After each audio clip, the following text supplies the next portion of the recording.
days. So James McFadden, there's a lot of talk in Australia right now that Speedway in Brisbane is back. You were amazing around Archerfield over the years. You would have felt the absence of it when it was closed.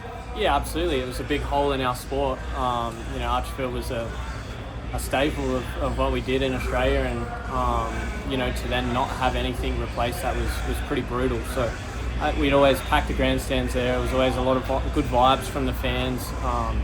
I think they've kind of been a little bit deprived of it over the last few years. So, the talk of a new track is something pretty exciting. And I think in our sport alone at home, is on the way up.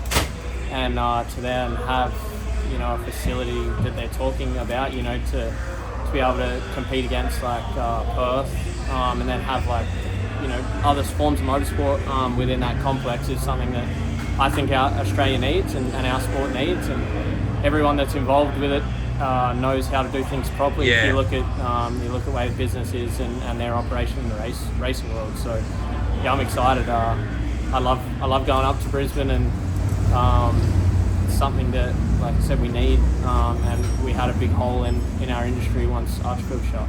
What would you build? Well, we already built Peevely at Tolma. The Snow did a great job of that. Yeah. What would you think would be cool for that location?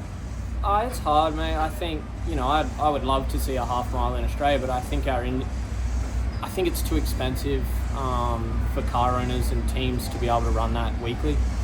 My thought is a good size 3/8, like an Attica or with a fence, obviously. Yep.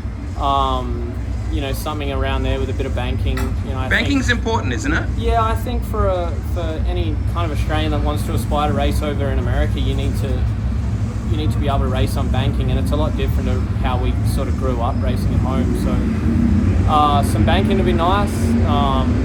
Honestly, man, I think all tracks have their cool parts, but something around that size would work. Parramatta used to be phenomenal. Yeah. Something like that with a fence? Absolutely. I loved Parramatta. I think Parramatta was so cool because it didn't have a fence. But I feel like I said that they're gonna talk to the right people. He's like I said, he's a very smart businessman and a smooth operator in everything he does. So I got full faith that they're gonna get the right style of track, and we'll be the first ones over there to support it. Speedway in Brisbane's back, baby. Absolutely.